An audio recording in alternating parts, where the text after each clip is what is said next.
It's time for the best coverage of the top stories in sports. The Sports Wrap with Jason Page starts now. Indeed it does, and great to have you with us on this Friday edition of the show. We got a lot to do over the next 60 minutes. It's always busy on Fridays, with Tino Pattigno dropping by to talk about NASCAR and the race at Glen Watkins coming up this weekend. Get some thoughts with him on that. We'll also be joined by Robert Littal, who hung out in place of Sam on Wednesday. He'll be with us in his usual weekly spot, talk about some of the top stories of the week, including some interesting opinions on why the Micah Parsons situation has played out the way it has and why the Shedeur Sanders situation is playing out the way it is. I want to get his thoughts on that as well. And we start things in the NFL. Oh, Sam, it's that time of the year. We have football games to talk about. Oh, my God. I'm so excited. And look, two things here. One, we've had this conversation in the last couple of days about, hey, what do you do with Aaron Rodgers? Do you play him in the preseason? What do you do, with these veteran starting quarterbacks? How much time do you put them out on the field in preseason game number one when everybody's not really up to speed? And the Indianapolis Colts had Anthony Richardson out there, as you would expect, given the fact that he's got to get up to speed. He's missed so much time in the first 2 years, injuries and all these different issues. And last night, he gets injured. Now, it's not going to be a serious injury, but he hurts his pinky, and there you can see the picture of it. Pinky's not supposed to go that way. I would freak out. I'd pass out if I looked down and my pinky looked like that, by the way. I'd be the one that just, I'd black out, Sam. Have you ever dislocated a finger or anything like that? I'm curious. You played a lot of sports. Yes. Yeah. Multiple times. Oh, God, I can't even fathom it. No. Yeah, I got some stories that would gross you out from catching some really hard fastballs with your thumb a little bit too much. Right. That's why I thought you may have had that issue. So he injures his finger. Now he's going to be okay. The greater overall point, though, to this is how he got hurt and why he got hurt. Now the novice will watch this play and see him getting just crushed from the blind side and say, well, the offensive line, somebody missed an assignment, somebody blew an assignment. But in watching the coverage of this last night and the reaction to it, Sam, what we've really found out is Anthony Richardson got hurt because Anthony Richardson didn't recognize the play that was in front of him, that blindsider is his responsibility. And you've seen Kurt Warner talk about it. You've seen Shannon Sharp talk about it. Anybody who watches football has basically come out and said, this was an Anthony Richardson problem last night. This wasn't an offensive line issue, and this is him in year 3 still not getting it in preseason game number 1, and it's got to be cause for concern if you're a Colts fan, Sam. Yes, but also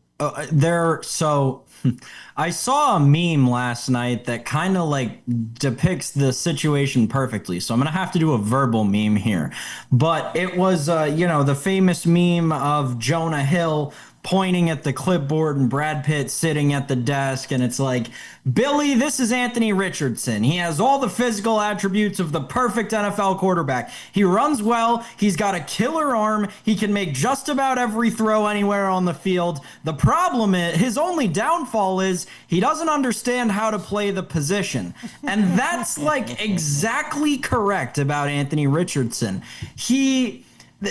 And I think that's why the Colts are so bought in, and I can't blame them, because he has all of these correct physical attributes, and he has so much talent, and he's displayed it at times, especially, there have been entire games where he's been an outstanding quarterback. We've been talking about him as a top 5 quarterback per week, right, on a week-to-week basis.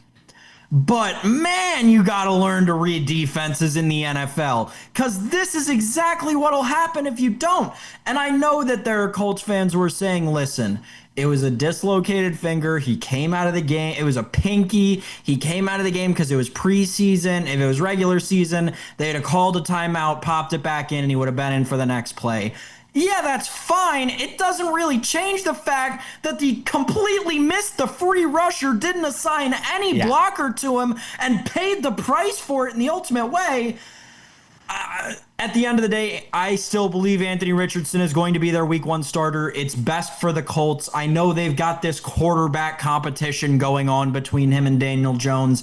I don't buy it's a real thing. The odds makers don't buy it's a real thing. However, Richardson was minus 330 to be the Colts week 1 starter going into last night, and he's only minus 245 now, Jason. And that's just after week 1 of the preseason, Sam. I'm not, and look, Daniel Jones wasn't any great shakes last night. He was typical Daniel Jones. I think he was like 10 of 21 passing, but I'm not sold. I'm not sold on the idea that Anthony Richardson is the week 1 quarterback. One, can he stay healthy? Can he stay on the field is the first thing. And the second one is, if you're watching this and, as coaches, as a GM, if you're watching this in week 1, it's just not the right way to start your preseason. I have to think there's going to be questions. And if Daniel Jones could just be a modicum of a good starting quarterback, I think they'd have to consider starting him. So I wouldn't bet. I wouldn't bet. Market, I wouldn't bet. Right? Richardson. It's just week 1. Do I believe down the line they could start Daniel Jones in, say, week 4? Yes, but just for week 1. Listen, I think the Colts are smart enough and competent enough, not saying they're competent in general, but competent enough to keep their starting quarterback healthy through 3 weeks of the preseason instead of 4. And Daniel Jones, of the 3 teams that they have this market listed for, the Saints, Browns, and Colts, Daniel Jones has the longest odds of any backup to start week 1. Real quick, the Colts are plus 172 to make the playoffs this year. And I think that has to be a product of the division they play in, because the only way they're getting into me is if they win the division. I don't see them as a wild card team. Here's what's remarkable. The Patriots have better odds to make the playoffs than the Indianapolis Colts. I haven't been going through these numbers that crazy yet, because we're not really anywhere close to going into these futures bets that we're going to get into just before the start of the season, Sam. But that's shocking to me that the Patriots in that division somebody thinks they have a better chance to be a playoff team than the Colts. Yeah, it is. It's certainly interesting, Jason. I'll tell you the one that caught my eye even more. Yeah. The Cowboys are plus 186 to make the playoffs. See if I think, I call me a sucker. Call me a sucker. If the Cowboys are healthy, Cowboys are a playoff team. So to me, that's that run to the window. I'm not going to call you a sucker for that. Okay, I feel better. We'll talk about the Bengals next.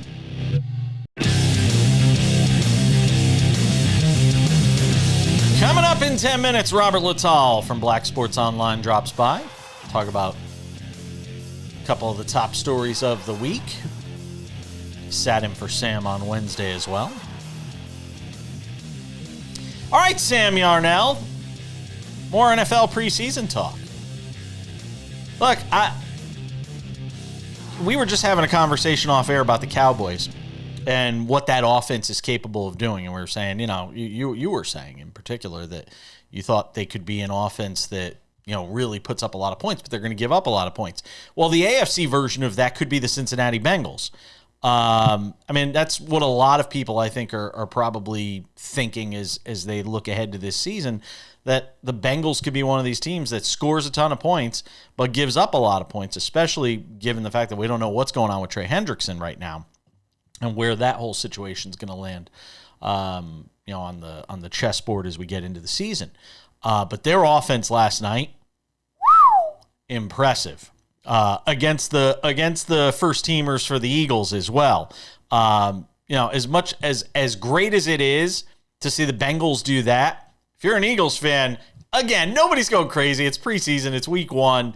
Team's coming off a Super Bowl. There's bound to be a little bit of a letdown here. But that Bengals team looked impressive offensively. But as good as they looked offensively, Sam, I don't have another banner that I could put at the bottom of the screen right now that says Bengals defense, looked like it was dying a slow death out there last night against the Eagles. I got a better one for you. We'll have to put this on the banner next time. Should Tanner McKee be an NFL starter?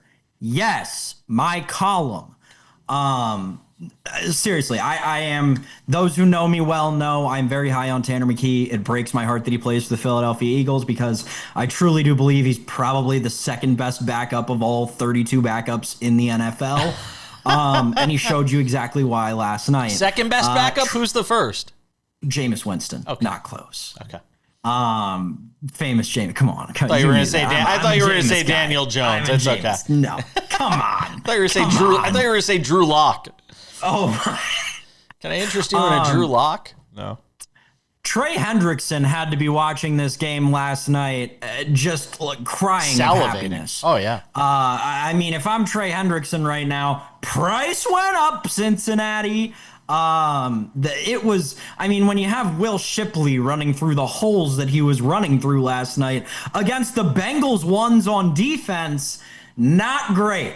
Just not great for the Cincinnati Bengals, especially in a division, Jason, that's going to be very tough this year. On the Eagles' defense side, is that the toughest division in football? Is there one tougher?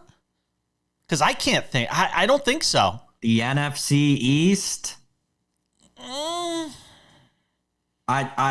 As somebody who subscribes to the idea that the cover your ears people in Pittsburgh, that the New York Giants are better than the Pittsburgh Steelers this year, I will take the NFC East over the AFC North. You're just your eyes lit up when I said that. I can't even take you seriously, and I'm a Giants fan, and I can't even take that thought seriously. The Giants are going to be awful. Okay, and they got a brutal schedule. They got a brutal schedule. The Giants have a chance, not necessarily in the short term, but over the course of the next 2 to 3 seasons, the Giants have a chance to become everything the Bengals are offensively, right? Along with that defensive front, which this year alone may be historic. I'm just talking about this year. I'm just talking about this year, though. That defensive line, I don't care how hard that schedule is, that defensive line is going to wreak havoc against the best offensive line in football. Do you know right now the Giants under 1.5 wins is plus 1,200? I wouldn't touch that with a 10-foot pole. Yeah, just saying. Under 2.5 wins plus 550. Over 3.5 wins minus 330. Under 3.5 wins plus 270. I'm trying to find like the mean here. It's like 5.5 wins. Over 5.5 wins, under 5.5 wins is 105 or 125. It's a sharp number. It's why they get paid so much money to make these numbers. I could see the Giants being a 6-win team this year, man. I don't see it. I can see them running there. No. They could run into 7 wins, I don't have their schedule in front of me. You're right. It's a brutal schedule. But anyway, regardless, 2 teams in this preseason game going at it from 2 of the toughest divisions in the National Football League, Fair. Jason. And on the Bengals side of things, there was concern on the defense. On the Eagles side of things, I know people are freaking out over the Quinyon Mitchell thing where he gave up the touchdown to Jamar Chase. I'll tell you right now, folks, I'm not. If you knew anything about football and how the business side of football works, you knew that coming into this season, no matter what Philadelphia did in the offseason, even if they didn't give all that money to Saquon Barkley, they weren't going to be able to produce the same defense that they did last year. It was a once-in-a-generation style defense that you see in the NFL that we saw in Philadelphia next year. So I'm not concerned just because a team coming off of having one of the greatest defensive seasons of all time didn't look great against some starters in a preseason game. I'm not sounding the alarms yet on the Eagles defense. All right. And I'm not either. I'm absolutely not. Like I said, there's a lot more factors that tell me that was more of an aberration than there are the Bengals defense being as bad as it was. That feels like less of an aberration and more of a continuation of what we were seeing from that team last season. And again, if you're Trey Hendrickson, man, the price is right now, man. Price is right. To make the playoffs, by the way, right now, the Eagles minus 385, the Bengals minus 148. And if you're looking at win totals on Cincinnati right now, the number seems to be around 9.5. That's basically where they are. Over 9.5 minus 115, under 9.5 minus 105 right now on the Bengals, Sam. So, are we going to do 2 segments on football and only spend a minute talking about the preseason game from last night that ended in a tie? It's the preseason. Of course you're going to get ties. It's I like did baseball not- games I did in not spring know this training. What on earth? Just because it's the preseason, Yes. we're not doing overtime? Because you don't This want is guys to get hurt. Absolutely the Oh, same my- way baseball does it. Baseball Because doesn't I don't play want extra guys innings. to get hurt. We're going to be selling insurance in Yep. 2.5 Hey, weeks. I want the 350 people Player safety. who bought tickets to that game Player to get safety. to see the free football. Player safety. Yeah, and at that point in the game, is there anybody left in the stadium? Really? If you are, you're just trying to sleep it off. You're just trying to sleep off all the alcohol. You're trying to sweat it out. I mean, other than that, there's no reason to be at a game in the fourth quarter in the preseason in week 1. Unless you have a bad home life. Maybe you got a really bad home life. Other than that, I can't think of a reason. Couldn't pay me to go to a preseason game. Robert Littal's next. We keep things moving on this Friday edition of Sports Wrap. Talked some NFL in the first couple of segments with Sam Yarnell. Got his thoughts on what we saw with Anthony Richardson and the Bengals and Eagles last night. Now let's bring in our friend Robert Littal, because if it's a Friday on Sports Wrap, he hangs out with us to talk about the top stories of the week. And there he is, the founder of Black Sports Online, who filled in admirably for Sam earlier this week. Thank you, Robert, for that.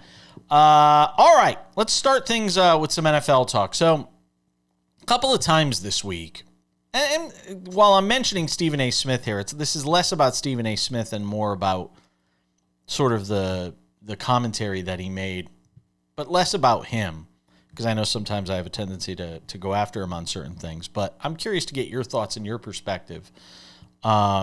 He thinks the Micah Parsons thing has an element of race to it. He also thinks the Shedeur Sanders situation might have an element of race to it, because he thinks the Browns and mostly ownership with Jimmy Haslam are setting up Shedeur Sanders to fail by having him start this game on Friday night. I think it's a golden opportunity for him, but there is also a part of me in the back of my head that goes, are they trying to clear the slate of Shedeur Sanders right away and put to rest any ideas that he could be the starting quarterback for this team at some point in the season, Robert? Are they basically coming out and saying he's going to get every opportunity, he's going to get to start, and then when he's awful because he's barely played with the ones and mostly been playing with the 2s and 3s, that they can come out and say, see, we gave him a shot. The kid just couldn't handle it. You know, it's like, why did you draft him? You know what I mean? If you're going to do all of this and all these conspiracy theories and unsolved mysteries and America's Most Wanted, whatever, you know, why draft him? You know, because that just seems a lot, no matter what you think. You didn't have to draft him. Nobody forced you to draft him to have to do this thing. I think it's just a coincidence. You know, you got 2 guys that got hurt, and you got an old guy in Flacco, and he's the only one left. and it kind of works out, I guess, for both. Because if you Shedeur, on the flip side of that, if you go out and you ball with the 2s and the 3s or the 1s or whoever they put out there, that's just going to put more pressure on the Browns to give you more opportunities. And I guess the Browns can say, look, you know, we gave him an opportunity. We gave him chances. We wasn't trying to cheat him or anything. So it's kind of the best, I guess, of both worlds. In the end, you know, ball don't lie. If Shedeur Sanders can play in the National Football League, it's going to pop, you know, on screen. Now, unfortunately, I hope this is not just, you know, a one and done type of situation, because anybody can have a bad night or a good night. I remember Kenny Pickett was killing it in preseason, and that doesn't necessarily translate. But no, I don't believe in the grand conspiracy. I just think it was just a lot of things came together and it could work in Shedeur's favor. Yeah, a confluence of events. But I'll also say this: they could spin it no matter what. Like you just said, he could play great. And they could turn around and say, yeah, but it's week 1 of the preseason. Guys aren't fully locked in yet. And he can play terrible. They could say the same thing. Or they could say, see, So I almost feel like there could be a situation, and I am a bit of a conspiracy theorist in this regard, that he may be damned if he does and damned if he doesn't. That he may not get the respect he deserves no matter what happens. Well, welcome to sports media in 2025. Yeah, that's true. but I'm curious more about how the team handles it than how we talk about it, because I want to see him get a shot. I've flipped 100. I've done a complete 180 on this story, where the way he carried himself in college and all that stuff drove me nuts. The way this whole thing broke down with the draft, and now him, being part of a 5 quarterback, room, I want to see him succeed. Yeah. I'm actually rooting for him to succeed. Plus, it would be utter chaos if, and we always root for chaos when we do this for a living. So, Micah Parsons, Stephen A. Smith also said, and I want to get your thoughts on it. Not so much about what he's saying, but the idea of that, because I'm sure he's not the only one that thinks there might be a race dynamic here when it comes to the way Jerry Jones has handled Micah Parsons, and looking at the way he's handled other black players' contracts and extensions on that team, going all the way back to Emmitt Smith, as some people will point to, and Dak Prescott, and now, and CeeDee Lamb before this, and now Micah Parsons. Is there something as a black man, is there something in this that you look at and say that, yeah, there might be something to this? Not necessarily, only because I remember he did the same. He tried to do the same thing with Tony Romo. The little come into my office, we'll figure it out together. I think the problem is Micah Parsons is the only one that's like, no, man, you got to talk to the agent. We can't, you can't, he tried to do this to Dak Prescott, like you said. You got to talk to my agent. I don't have any. Look, when the deal is ready, the agent will tell me, but this is how it works. I think Micah Parsons, I think one thing that Jerry does well, maybe especially with black players, is he ingratiates himself, to them in a way that they feel almost indebted, to him. When you hear Michael Irvin and these guys talk about him, it feels fatherly, almost. But then when it comes down to business, Jerry's is as cutthroat as any businessman in the world. And I think it hurts their feelings because, this is Jerry, our friend. We talked and all of this stuff. And now I think that's where the racial dynamics, maybe Jerry thinks he can take advantage of these young men because they're young and they're, maybe don't know all the ins and outs of the business. I can't say that for sure, but I just think this is how Jerry operates his business pretty much with everybody. You think week 1, we're talking about Micah Parsons on the field for the Cowboys, because Mike Florio said this, and I agree with him. It almost feels like Jerry is daring him to sit out at this point. Do you think? What leverage do the players have? They sign that ridiculous CBA. They have to be at camp or they get fined. So he's just sitting there moping around. They have absolute. He wrote that long note message. Nobody cares. What's that? You can't do anything. I want to trade. I don't want to be. He sounds like a child talking to his father or talking to his mother. So I don't want to go to school. Well, that's just too bad. You're getting on that bus anyway. So I think week 1, I think he's going to make a lot of money. And I think eventually he's going to be there. I think Jerry's just going to wait to the end. Jerry does this all the time. I don't believe that it's been a long time since a NFL player actually held out regular season games over a contract. I just don't see it happening. I tend to agree with you. I still think push comes to shove, week 1, he's on the field for the Cowboys. Hopefully he doesn't hurt himself. That's what we see sometimes. Yeah. You don't practice. Yeah. And next thing you know, you go out there, you sign a contract, you get hurt. Yeah, whether he's paid or not is another situation entirely. We're coming back more with our friend Robert Littal from Black Sports Online next.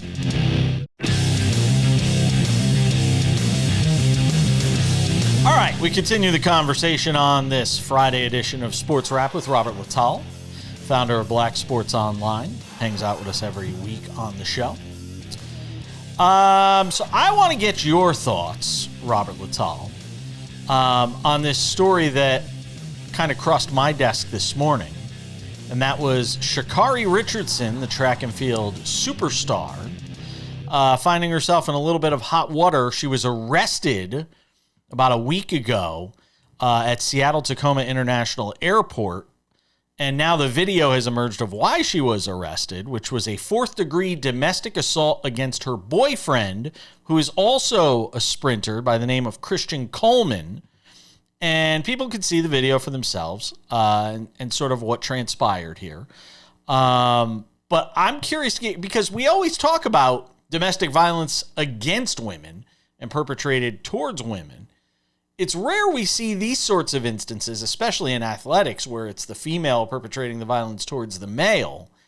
And you've got to wonder about somebody's state of mind when you are somebody as famous as Sha'Carri Richardson, an Olympic sprinter, and you're in an airport doing this stuff. I just worry, as much as I'd want to criticize her and everything, it's more a question of what the hell's going on in this woman's mind to think she could do that in public and it wasn't going to be picked up somewhere. Yeah, well, the statistics say 1 in 9 men are being domestically abused, and it's probably higher than that because that's only what's being reported. Oftentimes when this does happen to men, we don't report it. Christian Coleman is basically lied for her, decided not to press charges, went to the track and field and talked lovingly about her and said she was going through emotional, things, which is no justification for putting your hands on anyone. Like we always say, it's a double standard because if you flip that video around and he's pushing her and throwing stuff at her, that's it for him. He's done. There is no more track and field, regardless of what, charges or not charges would be, pressed, so, and, they're about the same size. It's not like, she's diminutive and he's a super offensive lineman. So it's a bit scary because, like you said, I think the part that worried me is if you're doing that in public, what are you doing in private? And that's a scary part. And, I do praise him for just not doing anything. Sure. Because it's a no-win situation, for the man in that particular situation. No, it certainly isn't. And hopefully everything works out between the two of them. But when you see things like that, it certainly makes you cringe a little bit. A self-described cryptocurrency enthusiast, Robert Littal, that is who is responsible or at least in part, for the sex toy stunts that have disrupted at least 3 WNBA games in the past 10 days. Now, there's a guy who is speaking anonymously on a video conference, said the stunts were meant to market a crypto coin that his online community created. The WNBA and all its controversy, he said, made them a logical target. I don't even know where to go. I don't even know where to go with this at this point. Maybe you can help me. I'm just throwing it out there, and I'm just saying, I'm just serving it up to you on a platter. It's a totally different topic, but it's still a very sensitive topic. Like I was hearing, the coach, she was very upset because she feels like, women are not taken seriously and the WNBA is not taken seriously and it's not a joke and everything. And then on the other side, it's like, hey, the WNBA has never gotten any attention before. It's childish and it's juvenile, but they are in the news every single day. This tells you that people care about their product. I mean, I don't know what to go. I mean, it's silly. Kelsey Plum kicked that thing about 15 yards. But we see this stuff happen in sports. Somebody tried to compare it to somebody throwing banana peels at the soccer players. And I'm like, I don't think it's the same, thing. But I don't know how you stop it. I don't know what you do. I mean, I know they implemented a no bag policy, but and it didn't matter. They were still, and people were still throwing them. Yeah. Oh no. You don't need a bag. Oh, stop! Don't just.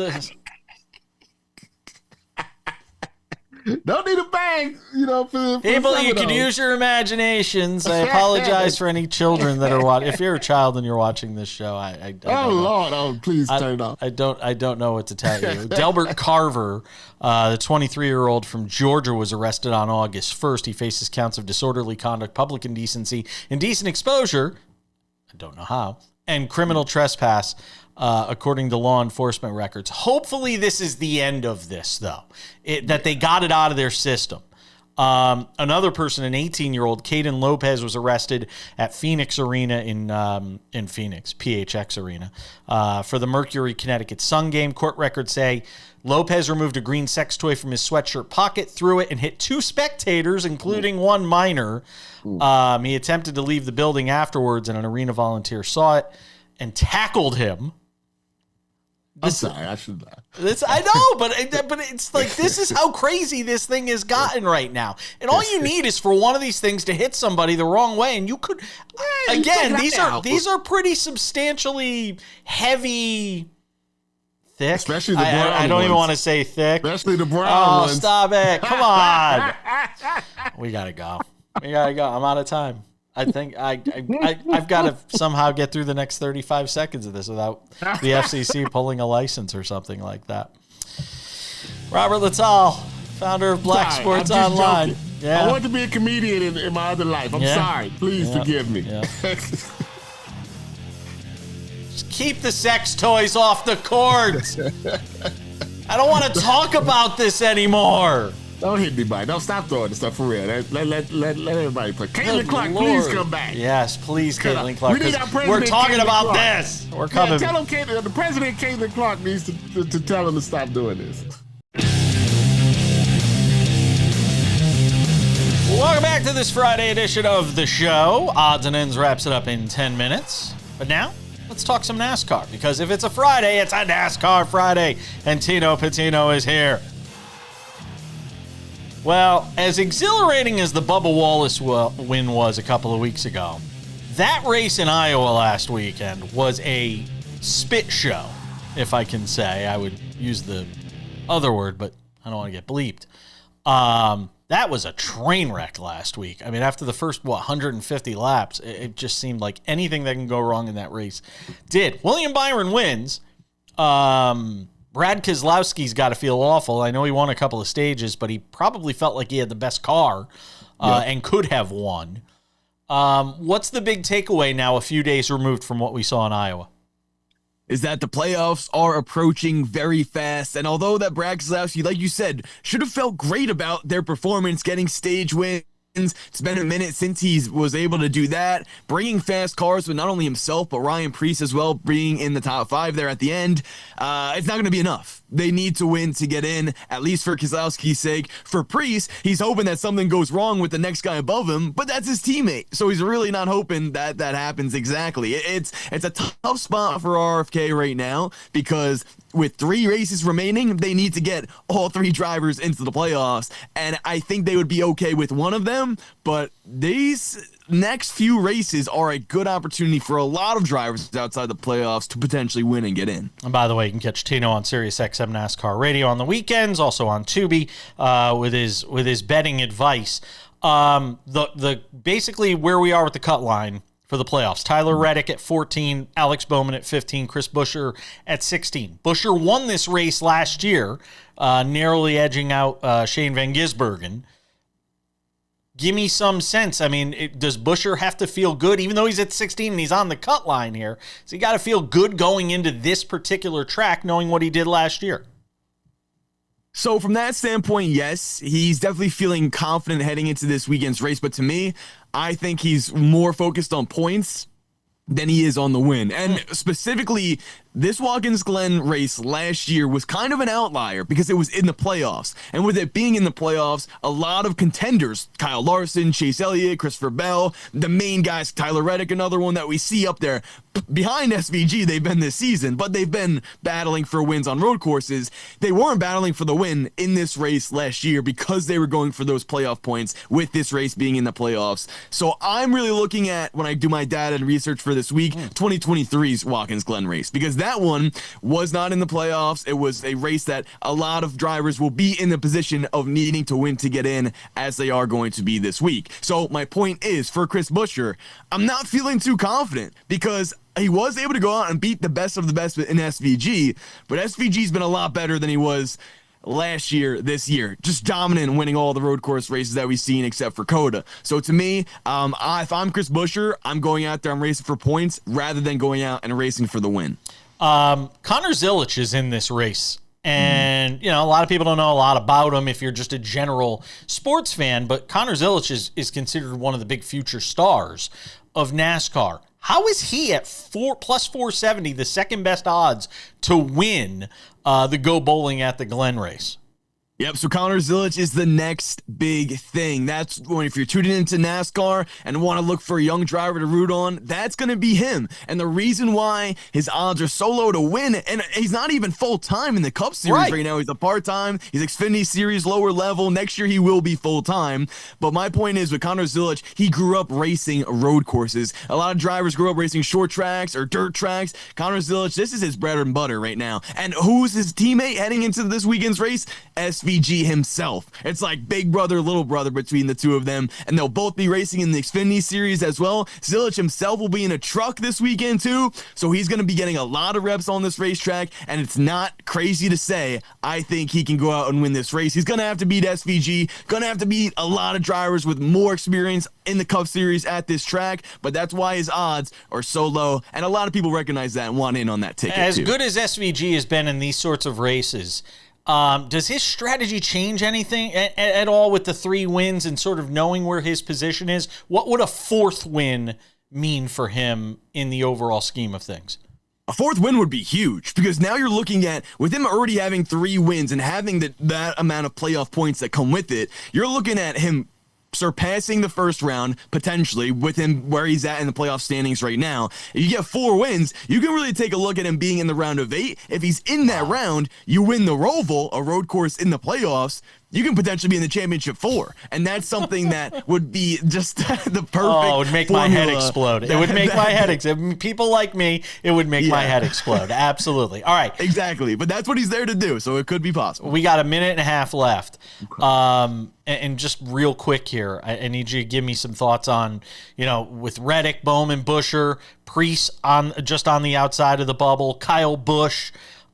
Give me some thoughts here real quick on who you like this week and how this thing stacks up. Yep, so I'd be surprised if it wasn't SVG all the way, but if some drivers can pull off strategy, pull off an upset, and get into victory lane, the ones I'm thinking about are Michael McDowell, road course driver, AJ Allmendinger as well, has won here before, Ty Gibbs, Kyle Busch, these type of drivers where we're seeing them value-wise, plus 1,400 and up. Kyle Busch himself is plus 1,800 to win this weekend's race. Ty Gibbs has been very fast on the road courses, and he's been battling up against SVG at times. We saw that at Mexico, but he just wasn't able to hang on late in the going there. To me, I'm having my eyes on these type of drivers who are road course specialists, if you will, have the experience, and could potentially get the win and lock themselves into the NASCAR playoffs. It's gonna be a battle for them to they have to be perfect. If you want to beat SVG, you have to be perfect, because we can talk about strategy and things like that, but the last road course race we saw with SVG, he was able to flip the stages and still win the stage, which is something that rarely ever has been done before. Denny Hamlin, the only driver this year with 4 wins. Shane Van Gisbergen could join him with a 4th win this weekend. Tino Pattigno, SiriusXM NASCAR Radio and Tubi. Thank you, my friend. Thank you.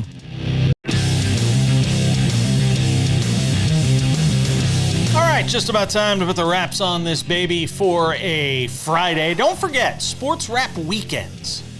Available on many of these same affiliates.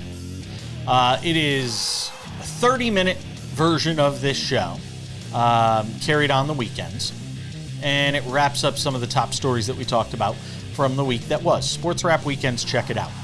In addition to that, the SportsWrap with Jason Page podcast. If you have not subscribed yet, what are you waiting for? Go and do it. It is free. It is commercial free. 45 minutes wrapped up in a nice bow for you every afternoon. You can listen to the show while you're in the shower, while you're on the treadmill, planes, trains, automobiles, you name it. You can go and check out the show in its audio form Monday through Friday. It holds up just as well, trust me. If you like watching us on over 270 affiliates around the U.S. and Canada, you can also watch us daily on Spotify. Same places you can listen to the show. You can watch the show there on Spotify, Monday through Friday. The show available early in the afternoon, but also on our SportsWrap with Jason Page YouTube channel. We're very proud of this, and if you have not checked it out yet, go and subscribe. We've got the show up there early every afternoon. You could usually find it there before it actually appears in your market on television. Not to say we don't love you watching it on television, but if you need another way, the Sports Wrap with Jason Page YouTube channel is the way to do that. You can also catch Sports Wrap shorts there because news is always breaking and we're not always on the air to bring it to you on television. So if there is big news, head over to the Sports Wrap with Jason Page YouTube channel and you might see it covered there as well. And without any further delay, ladies and gentlemen, time for some odds and ends. Odds and ends from the world of tennis, and congratulations to Victoria Mboko. You don't know who she is? You do now. She's 18 years old, and she won basically her hometown tournament in Montreal on Thursday night, defeating Naomi Osaka, formerly one of the best players in the world, beating Naomi Osaka. Look at the fans going absolutely nuts. With her trying to win her first tournament. She won $750,000 for taking this tournament, by the way. That's more than tripling her career earnings to this point. Now, she's only 18 years old, so obviously you're not going to have a ton of career earnings at the age of 18. But Victoria Mboko, a name to remember as she wins, defeating Naomi Osaka again in Montreal. Here's the winning moment. When she gets the last point of that match and moves on and wins this tournament. And who knows? U.S. Open right around the corner. It'll certainly be a name to keep an eye on. Great moment, though, seeing her win in her home country. Congratulations to Victoria Mboko. Congratulations also going out to Ben Shelton. How about this? Ben Shelton, your winner in Toronto. His first ATP 1000 event that he's won. A huge moment for this rising star in American tennis. Ben Shelton, who's obviously run into some buzzsaws when you get to the majors and has had trouble against the very best in the world, the Sinners and the Alcarazes and the Djokovic's. But Ben Shelton, a huge moment for him last night. He beats Karen Khachanov in Toronto last night. So congratulations to Ben Shelton. And always happy we can get a little bit of tennis on the show. One more thing before we go. His numbers from a win-loss standpoint are not massive this year.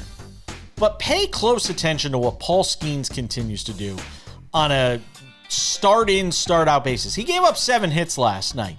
He didn't give up a single run, though, as the Pirates shut out the Reds 7-0 with Cincinnati in the midst of a run to try and make the playoffs. 6 innings of 7-hit, no-run baseball for Paul Skeens last night. He struck out 8. He didn't walk a single batter. And again, this is something you don't see very often in baseball. Paul Skeens' ERA right now is under 2. I mean, if he's not a lock right now for the Cy Young Award, I don't know who is. Paul Skeens, 6 innings of shutout baseball, and now he's got his record to 7-8. It kind of feels reminiscent of the year Felix Hernandez won the Cy Young Award, despite the fact that he didn't have a lot of wins, the team wasn't very good, and the voters still had to give it to him because he's just so damn good that they had to give it to Felix Hernandez. It feels like that kind of thing here with Paul Skeens right now. He is only minus 280, and Zach Wheeler is plus 190. And it makes me wonder if wins could be a factor in this.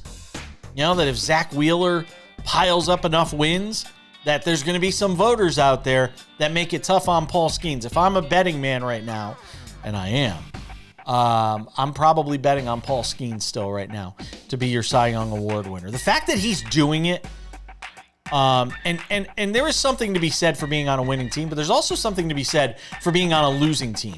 And still being able to go out there, start in and start out and do what Paul Skeens does. Because there's got to be a day where you walk out there and say, we're probably not going to win this start. We're probably not going to win this game. I'm playing on a team that, you know, is playing in front of 13,000 fans if they're lucky at PNC Park. I mean, to me, there's an argument to be made the other way that Paul Skeens deserves just as much love for doing what he's doing on a losing team as Zach Wheeler is to be doing it on a winning team. And that's going to wrap it up for us on this Friday edition of the show. Don't forget, Sports Wrap weekends on this affiliate, or check your local listings for time and schedule. Thank you to Sam Yarnell. Thank you to Tino Pattigno, and thank you to Robert Littal. And thanks to you for watching, not just today, but every day. We appreciate you. I'm Jason Page. We'll catch you back here next week or over the weekend for Sports Wrap Weekends. Have a good one.